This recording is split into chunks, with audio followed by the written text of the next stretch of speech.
네, 굿모닝 인포맥스 생방송으로 함께하고 계십니다. 시장 얘기 이어갑니다. IM증권 리서치센터 박상현 전문위원 모셔봅니다. 위원님 안녕하세요. 네, 안녕하세요. 네, 간밤 얘기부터 좀 해볼까요? 파월 의장 상원 청문회 발언이 있었습니다. 이제 내일은 하원 이제 이어가는데 오늘 내용 같은 경우는 기존에 우리가 알고 있던 파월 의장한테 들었던 얘기가 그렇게 크게 다르지 않았어요. 어떻게 보셨어요?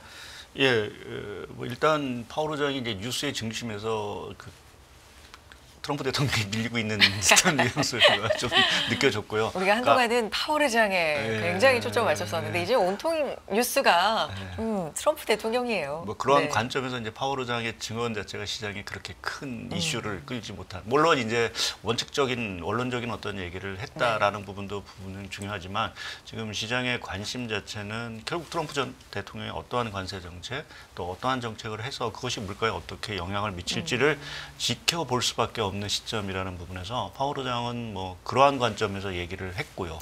뉴스의 비중이나 관심도를 가지고도 그걸 좀 볼 수가 있군요. 그 생각은 못했는데 확실히 약간 트럼프 대통령 위주로 지금은 뉴스가 많이 좀 나오다 보니까 모든 글로벌 금융시장이라든지 경제가 사실 트럼프 대통령 말 한마디에 사실 출렁거릴 수밖에 없는 시점이기 때문에 뭐 파월 의장 입장에서도 사실은 뭐 그 영향을 지켜보여야 되는 것이 뭐 당연한 부분들인 것 같고요. 또 실제 미국 경제 자체는 뭐 여러 가지 지표를 보게 되면 뭐 제가 이제 순항 중이다라는 표현을 쓰는데 미국 경제는 상당히 좀 순항 중이다라고 표현할 수 있을 것 같고 물가는 계속 끈적거림이 뭐 계속되고 있는 상황들이고 그 끈적거림이 트럼프 정책에 따라서 위로도 갈 수도 있고 또 아래로 이제 좀 더 추가적으로 이제 둔화가 될 수 있는 그 상황이기 때문에 뭐 연준 입장에서는 금리 정책에 대해서 조금 신중을 계속 유지할 수밖에 없지 않을까 저는 좀 생각을 좀 하고 있어서 뭐 그러한 관점에서 어저께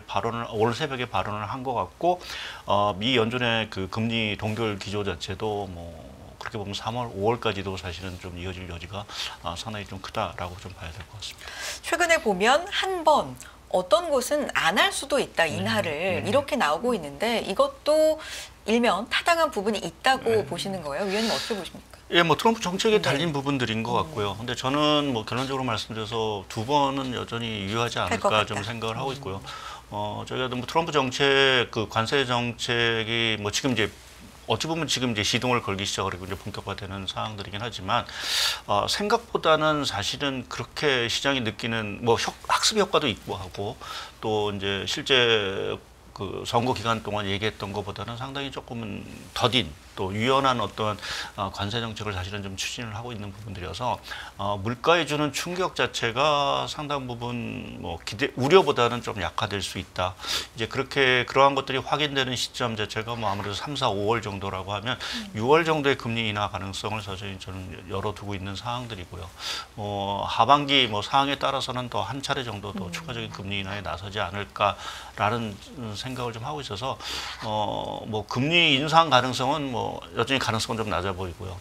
뭐 한 차례보다는 두 차례 쪽에 좀 더 무게를 두는 게 맞지 않을까 좀 생각을 하고 있습니다. 위원님은 여전히 두 차례 정도는 미국 금리 인하 가능성이 있다 이렇게 보고 계신 상황이고 25% 철강 관세 부과 이제 우리나라도 사실 관세를 매기지 않는 쿼터가 적용이 됐었는데 이것까지도 이제 없애는 방향 쪽으로 가닥이 잡혀갑니다.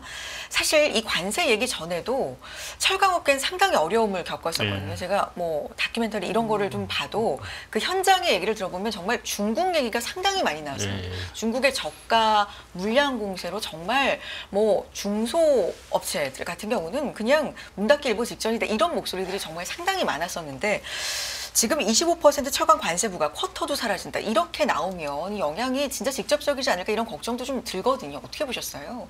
예, 뭐 아마 영향이 뭐 저희가 피하기는 좀 어려울 것 같고요. 물론 이제 저희 첨물강 수출의 상당 부분이 뭐 미국으로 가기보다는 딴 지역으로 가고 있는 상황들이고 좀 미국에 주로 수출하고 있는 거는 제가 이제 파이프 쪽으로 이제 파이프 관관 쪽으로 좀 알고 있는데 뭐 그러한 부분에서 보면 영향은 뭐 아주 그렇게 뭐 크다라고 보기는 사실 조금 어려운 부분들이 있는 것 같습니다. 근데 말씀하신 대로 지금 중국의 저가 공세로 인해서 우리나라 철강 업체 자체가 상당히 힘든 상황에서 미국 수출마저 사실은 조금 큰 애로를 걷는다라고 하면 철강 산업의 어떤 회복 뭐 이러한 부분 자체가 상당히 조금 힘들 수 있는 부분, 올해도 사실은 더 힘들 수 있는 부분들이 좀 있는 것 같고요. 문제는 사실은 지금 철강이 문제가 아니라 지금 트럼프 대통령이 지금 공언하고 있는 반도체 자동차에 대한 그렇죠. 관세가 정말 이제 부과가 된다. 또 한국에 대한 어떤 한국 자동차에 대한 어떤 관세가 부과됐을 경우에는 그 타격이 오히려 더 클 수도 있다라고 좀 봐야 될 것 같고요. 지금 우리나라 대미 수출에 있어서 1등 품목은 자동차입니다. 거기 자동차 부품, 반도체까지 합쳤을 경우 전체 대미 수출에서 차지하는 비중 자체가 거의 한 40% 가까이 되는 수준이기 때문에 만약 이러한 자동차라든지 반도체에 대한 관세가 부과가 된다라고 하면 우리나라 대미 수출 자체가 상당히 힘들 수 있는 부분들이 있고요. 뭐 올해 가뜩이나 이제 수출 경기 자체가 뭐 반도체 수출도 뭐 이미 조금은 좀 둔화가 되고 있는 상황에서 만약 대미 수출마저 상당히 좀 타격을 받는다라고 하면 정말 이제 국내 수출 산업, 수출 경기에 있어서는 악재가 될 수밖에 없는 상황으로 좀 봐야 될 것 같습니다. 그래서 향후에 뭐 철강이 문제가 아니라 사실 우리 주력 상품인, 주력 대미 수출 상품인 자동차, 반도체에 대해서 어떠한 관세 조치가 취해질 건지라는 부분 자체가 오히려 국내 증시라든지 또 산업에도 상당히 조금 큰 파장이 있지 않을까라는 쪽에 좀 생각을 하고 있습니다. 철강도 철강이지만 자동차, 반도체, 의료까지도 이제 얘기를 했고 뒤이어서 나올 그 조치들이 우리는 조금 더 긴장하고 지켜볼 필요가 있다는 말씀이신데 위원님 최근에 보면 이제 관세도 용어가 있잖아요. 많이 나온 용어가 보편 관세에서 상호 관세가 됐고 이제는 업종별로 정말 더 세밀하게 정책들이 좀 들어가고 있는 상황이거든요. 이 일련의 상황들 우리가 어떻게 봐야 될지 궁금합니다. 예, 그러니까 기본적으로 이렇게 느끼는 감정 자체는 그러니까 미국의 자급률 자체가 상당히 높은 산업을 중심으로 해서 일단 관세가 좀 부과가 되고 있는 것 같고요.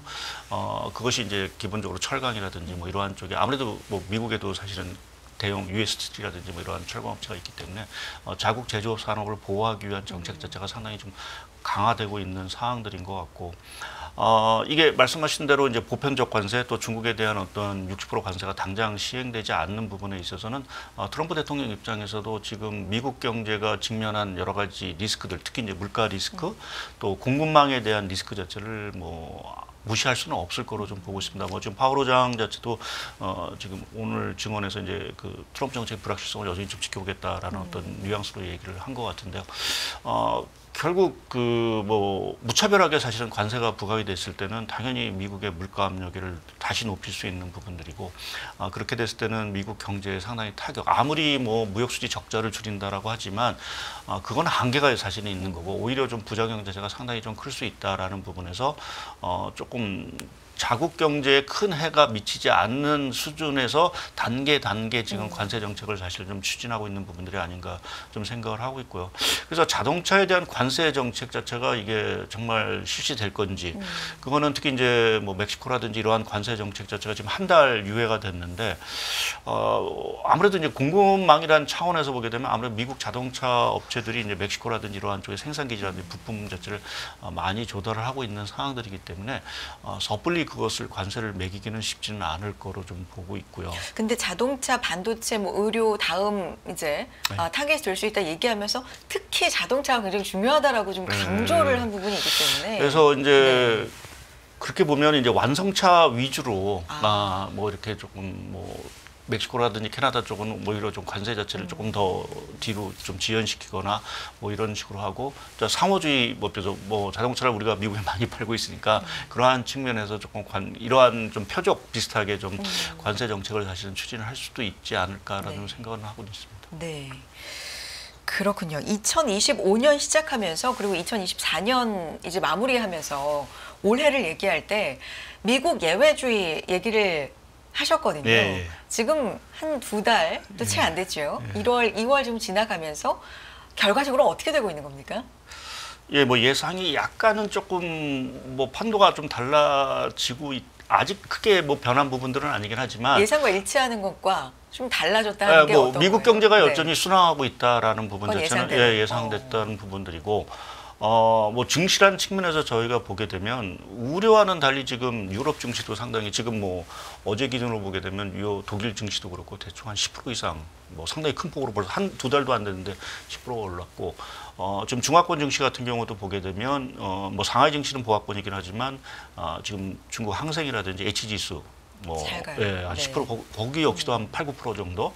또 멕시코 같은 경우는 관세 우려가 있긴 하지만 지금 한 7% 정도 연초이후 상승한 상황들입니다. 그래서 이걸 보게 되면 조금 미국 예외주, 미국 주도의 이러한 그 구도가 올해는 뭐 전체적으로 경제로 보게 되면 유지가 되고 있는데 금융시장 입장에서 보게 되면 약간의 조금 뭘까 판도 변화랄까요? 뭐 이러한 것들이 일부 감지되기 시작을 했다라고 좀 저는 좀 생각을 좀 하고 있습니다. 그것은 왜 그럴까라 저도 사실 좀 고민을 해봤는데 뭐 미국 경제 여전히 탄탄하다라는 부분은 이제 뭐 저희가 뭐 계속 확인되는 부분들이지만 단순하게 우리가 생각을 했을 때 올해 미국 성장률은 작년에 비해서는 조금 둔화가 될 것 같고.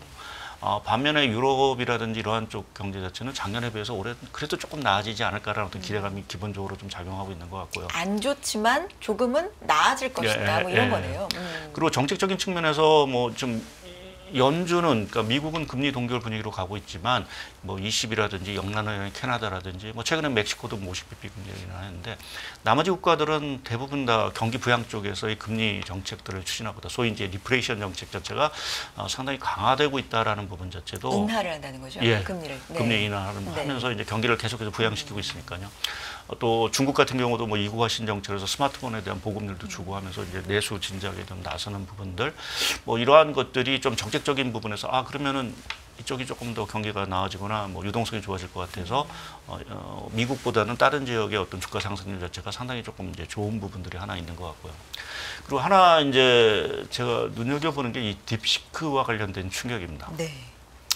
뭐 저희가 사실은 딥시크가 나오면서 뭐 여러 가지 이제 충격도 사실은 있고 이게 결국 이제 AI 사이클이 끝나는 게 아닌가라는 이제 우려감도 사실은 있었고 그런데 제가 이 딥시크 얘기를 드리는 부분 자체는 사실은 그 미국 예외주의 현상의 가장 중심에 있는 거는 사실 미국이 기술 혁신을 독점하고 있다, 승자 독식하고 있다라는 것이 이제 가장 중심이었는데. 이 딥시크 출현이라는 부분 자체가 그 판도 자체를 약간 이제 기승하기 시작을 한 부분들이 아닌가라는 쪽에 좀 생각을 하고 있습니다. 그러니까 우리가 뭐 어떠한 산업의 어떤 초기 단계에서는 이제 몇 개 기업이라든지 뭐 한 국가라든지 이러한 것들이 독점을 하게 되는데 이게 소위 말해서 대중화 단계로 들어간다. 그러니까 지금 딥시크 같은 것들이 이제 앞으로 계속 나오겠죠. 나오면서 이제 가격 자체가 이제 떨어지기 시작을 하게 되면 이게 보급률 자체가 이제 급속도로 늘어나는 이러한 상황이 나오게 되면 지금 미국의 어떤 독점 현상 자체가 사실은 조금 약화되고 오히려 이제 조금 다른 국가나 기업들 자체가 수혜를 좀 볼 수 있는 환경으로 사실은 이제 넘어가는 이러한 모습이 되지 않을까. 그것이 연초에 지금 딥시크 출현을 전후로 해서 뭐 엔비디아 이런 것들은 여전히 견조하긴 하지만 중국 예를 들어 중국 항생 테크 지수 같은 경우는 상당히 이제 큰 폭으로 올랐고요. 뭐 이러한 흐름 자체가 약간은 미국 예외주의 현상, 특히 이제 어떤 기술 혁신 어떤 승자 독식 현상 자체가 조금 약화되는 분위기를 조금 반영하는 것들이 아닌가. 또 한편에서 보게 되면 이게 미국과 중국 간의 그 기술 혁신과 관련된 경쟁, 뭐 이러한 것들이 앞으로 더 격화될 수 있다라는 부분에서 오히려 투자는 더 늘어나지 않을까라는 쪽에 좀 생각을 좀 저희가 좀 해볼 수 있는 부분들인 것 같습니다. 네. 우리가 조금 제가 그 하나 그 표를 보면서 네네. 말씀을 드리는데 37페이지 그 표 2에 지금 네. 나와 있는 부분들인데요.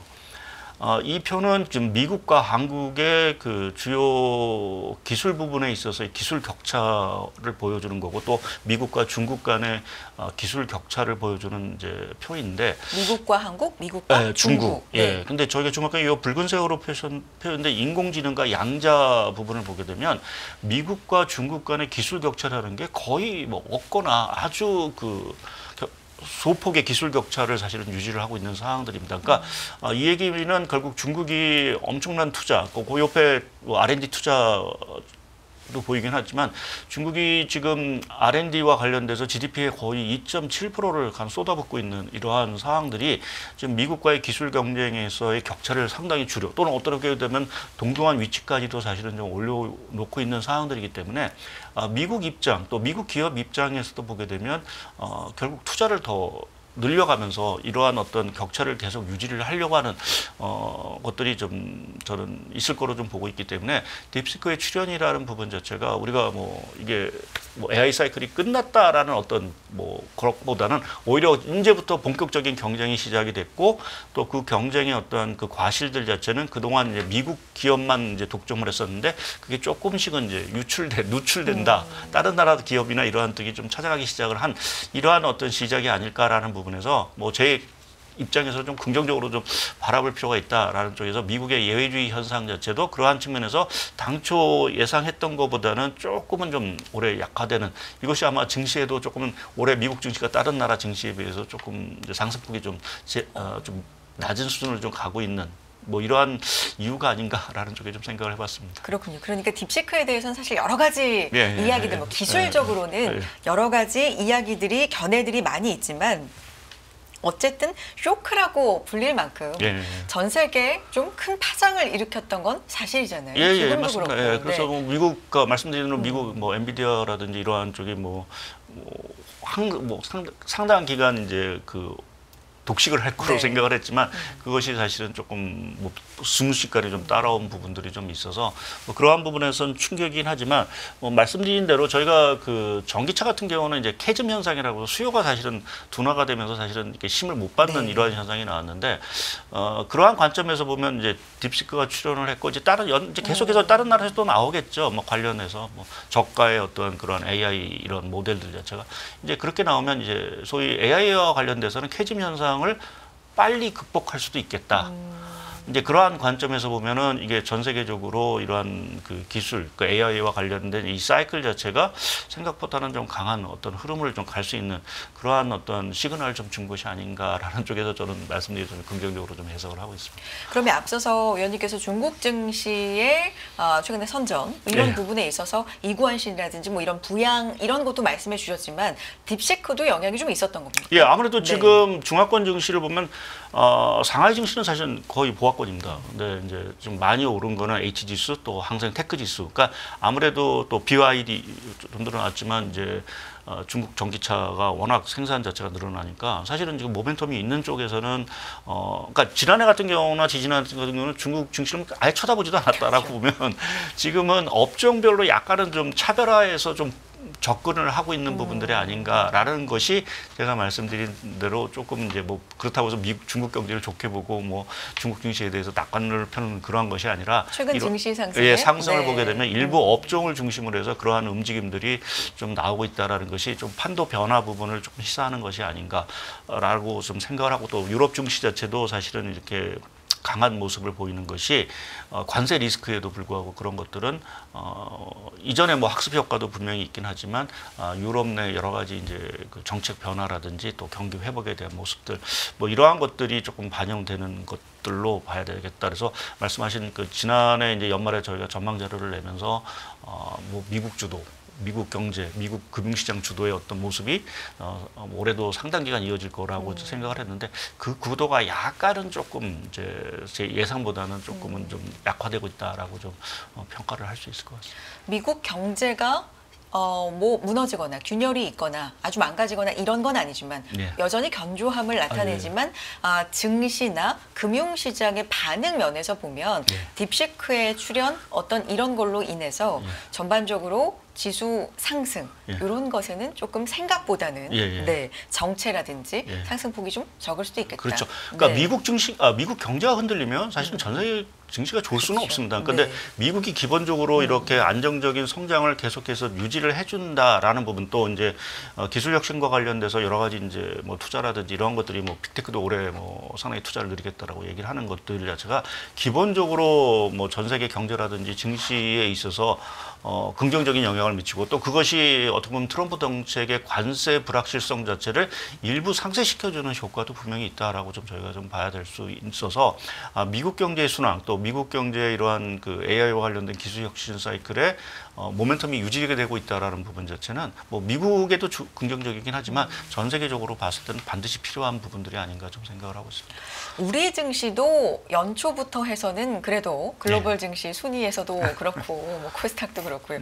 좀 꽤 선전하고 있지 않나요? 예, 뭐 지난해는 사실은 뭐 완전히 외톨이였다고 그렇죠. 보면 올해는 그래도 뭐 앞서가 뭐 코스닥은 조금 이제 사실 상승폭이 큰데 코스피 같은 경우는 그냥 어느 정도 미국은 좀 따라가고 있는 모습인 것 같고요. 그럼 유럽과 중국은 앞서서도 어떤 나름의 반등의 이유를 이제 분석하신 내용들을 우리가 들어봤는데 우리나라 같은 경우는 그러면 어떤 거예요? 이유가 있습니까?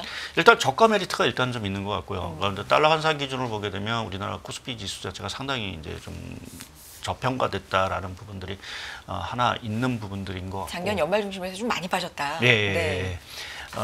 그리고 이제 뭐 아무래도 이제 말씀드린 대로 이제 미국 주도에서 사실은 조금은 이제 자금들이라든지 이런 것들이 조금 이제 확산되는 이러한 분위기가 국내 증시에도 사실은 조금 긍정적인 영향을 미치고 있는데, 근데 왜 우리나라는 뭐 유럽이나 중화권, 뭐 홍콩 증시를 따라가지 못하느냐라는 부분에서 보게 되면, 물론 이제 AI와 관련된 뭐 반도체 뭐 이러한 것들이 여전히 뭐 최근에 들어와서는 뭐 좀 소프트웨어와 관련된 쪽에서 뭐 힘을 얻고 있긴 하지만 뭐 아무래도 삼성전자 이러한 것들이 아직 그 회복을 사실 못한 부분이 하나 있는 것 같고요.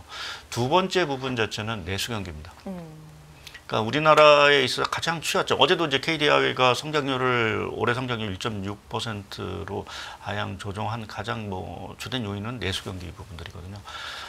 지금 아까 말씀드린 유럽 경기 이러한 쪽을 보게 되면 그래도 뭐 조금 내수 쪽에서 좀 살아나는 어떤 모습들을 아직 강한 모습은 아니지만 일부 이제 몇 가지 이제 징후들이 조금씩은 이제 보이기 시작을 했는데 우리는 아직은 내수 경기에서 하나의 조짐 자체가 사실 좀 보이지 않는 부분 자체가 코스피 자체가 그렇기 때문에 다른 나라의 증시를 아웃퍼폼하기는 지금 한계가 있다라고 좀 봐야겠죠. 뭐 앞으로 이제 그 뭐 좀 추경 얘기도 본격화되고 있는 상황들이고 이번 달에 뭐 하느니 금리를 뭐 내릴 거로 보는데 만약 금리를 내리고 계속해서 우리도 이제 리프레이션 정책 자체를 강화하고 정치적 불확실성 자체도 뭐 2분기를 기점으로 해서 좀 완화가 된다라고 하면 내수가 좀 탄력을 받을 수 있을 것 같고요. 뭐 그 시점 돼서 이제 트럼프 대통령의 관세 리스크 자체 어느 정도 이제 뭐 대체적인 윤곽은 나오겠죠. 그래서 그 파장이라든지 이러한 것들이 어느 정도 예측 가능한 범위 내에 있다라고 하면 뭐 그때 가서는 조금 국내 증시도 뭐 조금 이제 지난해 부진에서 상당 부분 벗어날 수 있는 어떤 그러한 힘들이 조금 생겨날 수도 있지 않겠느냐라고 생각하는데 지금 입장에서 우리나라에 있어서 가장 큰 뭐 증시라든지 경제의 가장 큰 아킬레스건 자체는 내수 경기로 봐야 될 것 같습니다. 위원님 근데 지금까지는 사실 관세 불확실성이 계속 연일 뉴스를 통해서 뭐 지더라도 연초부터 우리 시장이 꽤나 꿋꿋하게 그래도 뭐 크게 빠지거나 이래도 계속 좀 반등을 해주면서 꿋꿋한 모습을 보여왔던 데는 관세 불확실성이 여전히 있지만 많이 빠졌던 데 대한 메리트 또 하나는 우리나라를 직접적으로 겨냥한 어떤 부분은 아직은 좀 나오지 않고 있었다는 점. 근데 뭐 철강을 비롯해서 지금 자동차 앞서서 우리 얘기했던 이런 부분이 이제 속속 나오면 뭐 영향을 좀 부정적으로 받을 수밖에 없지 않을까요? 예, 뭐 영향은 정말 우리나라에 대해서 이제 표적 비슷하게 사실은 관세를 자동차라든지 반도체에 매겼을 경우에는 당연히 영향이 오겠죠. 수출 경기가 당연히 관련 매출 자체가 당연히 줄어들 수밖에 없고 그것이 주로 우리나라 뭐 탑 10 기업들의 뭐 시가총액 기준으로 보게 되면 대부분 다 거기에 포함된 어떠한 그런 기업들이기 때문에 영향은 좀 당연히 줄 거로 보고 있고요. 근데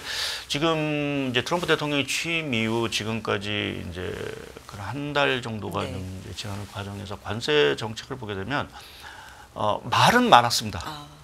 근데 사실은 이제 관세가 실제 부과된 거는 중국 하나 정도 지금 그리고 이제 철강 알루미늄에 대해서 이제 매기겠다라는 정도이기 때문에 앞으로 이제 트럼프 대통령의 관세 정책 아까 말씀드린 상호주의 관세라든지 보편 관세 이런 것들이 앞으로 대기되고 있긴 하지만 이게 어느 정도는 좀 우려보다는 좀 약화될 수 있는 부분은 우리나라에도 조금은 좀 다행스러운 부분들이 좀 있는 것 같고요.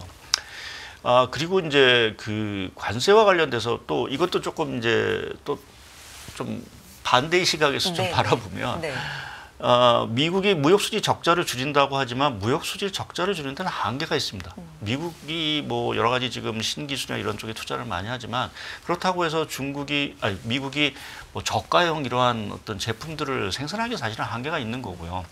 이제 그렇게 보면 미국의 무역 수지라는 것이 자체가 줄어들어도 뭐 그렇게 크게 줄어들지는 않을 것 같고 오히려 관세 정책에 따라서 풍선 효과가 날 수 있다. 그 풍선 효과라는 거는 어느 나라를 누르면 그 나라가 눌린 대신에 다른 나라 쪽은 수혜를 볼 수 있는 부분들이 좀 있지 않을까. 네. 대표적으로 보면 이 트럼프 일기 당시에 이제 중국에 대한 관세 자체를 때리다 보니까 지금 멕시코라든지 캐나다라든지 또 베트남이라든지 뭐 우리나라도 일부 혜택을 받았지만 이런 나라가 오히려 무역 수지 미국에 대한 어떤 수출 자체가 상당히 좋았다라는 부분, 그러니까 그게 풍선 효과가 되겠죠. 그래서 이번에도 사실은 이제 뭐 보편적 관세를 매긴다 하지만 결국 그래도 표적이 되는 나라가 분명히 몇 개 있을 겁니다. 그 표적이 되는 나라는 타격을 받겠지만 오히려 그 표적에서 조금 비껴 나가는 데는 오히려 또 효과를 볼 수도 있지 네. 않겠느냐. 그래서 우리나라가 과연 이 표적에 들어가느냐 안 들어가느냐라는 부분 자체가 조금 역발상 측면에서 보게 되면 이게 표적에 조금 저희가 비껴나간다 그러면 오히려 좀 수혜를 볼 수 있는 부분도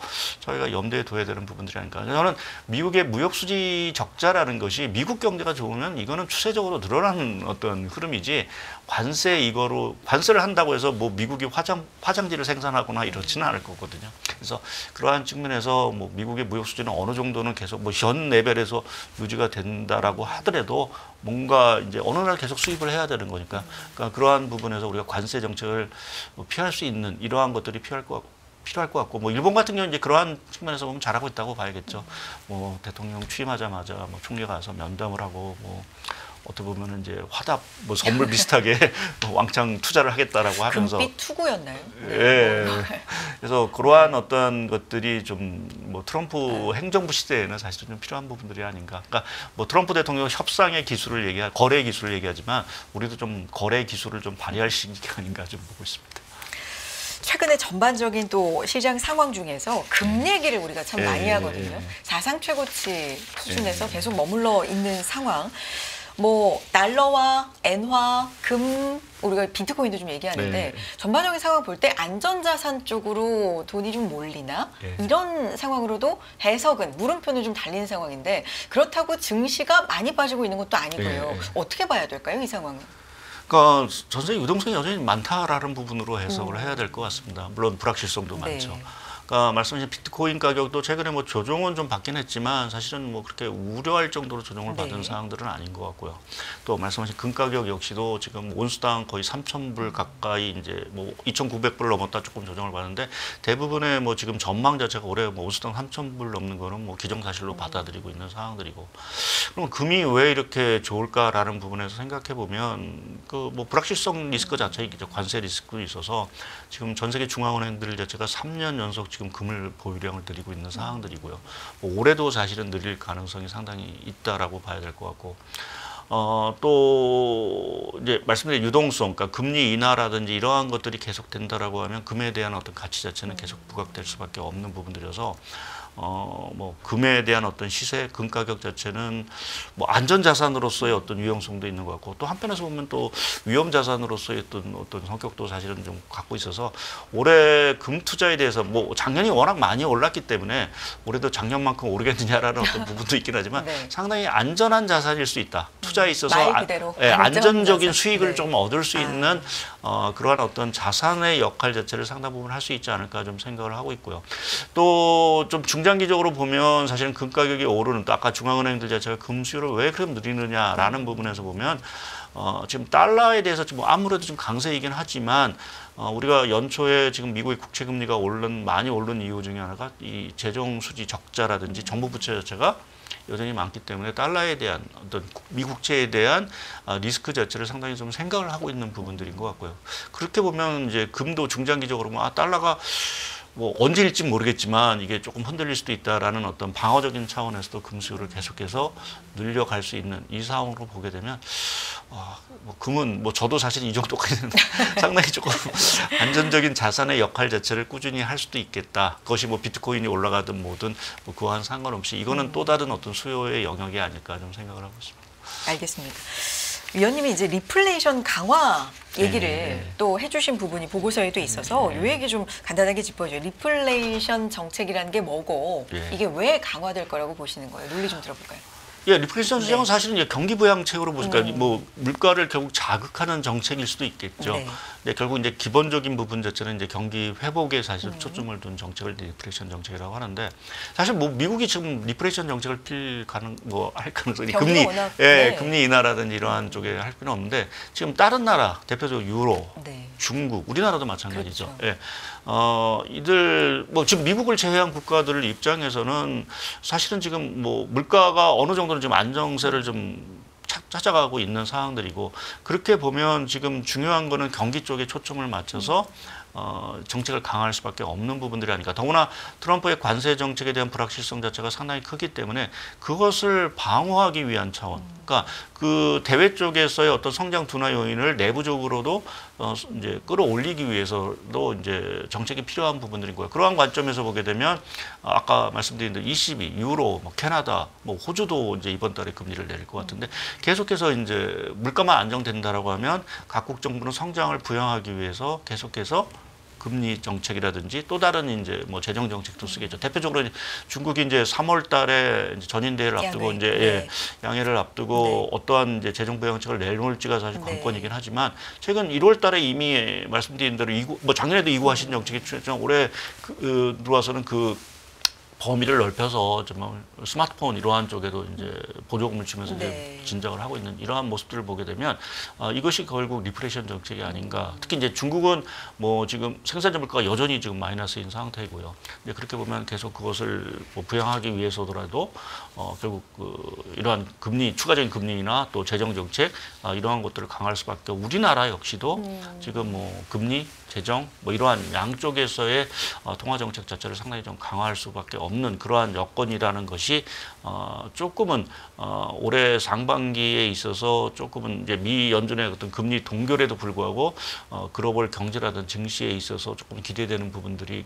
그러한 어떤 정책적인 방향이 아닌가 좀 생각을 하고 있습니다. 그 리플레이션 정책이 이제 우리도 그게 필요하다 말씀해 주셨는데 이제 앞서서 한국은행 한 차례 금리 인하 이제 돌아오는 금통위에서 예상한다 말씀해 주셨지만 이것만 간단히 좀 여쭤볼게요. 지금까지는 내수 환율 이거 가지고 고민을 했지 사실 물가는 어느 정도 잡혔다고 생각했기 때문에 한동안 고민거리가 아니었거든요. 근데 최근에 5개월 만에 다시 또 우리나라 물가 2%로 올라왔기 때문에 이거 쉽게 내릴까 하나 고민이 더해졌네 뭐 이런 생각도 드는데 그래도 이번에는 인하 쪽으로 좀 더 맞춰지는 겁니까? 예, 지금 포커스 자체가 결국 물가냐 성장이냐는데 지금 뭐 물가는 뭐 말씀하신 대로 2%대 조금 이제 들썩거리고 있긴 하지만 그래도 뭐 한한의 목표선 자체 안정적인 부분들이어서 지금은 방점 자체를 결국 경계에 둬야 될 수밖에 없는. 만약 여기서 정책이 지연된다, 뭐 추경이라든지 이러한 것들이 예상보다 더 지연된다면 올해 성장률 자체가 뭐 아까 말씀드린 KDI 1.6%가 아니라 그 이하로 떨어질 수 있는 위험 자체가 크기 때문에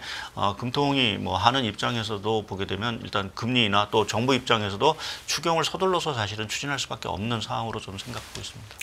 알겠습니다. 여기까지 듣도록 하죠. IM증권 리서치센터 박상현 전문위원 함께했습니다. 위원님 말씀 고맙습니다. 감사합니다.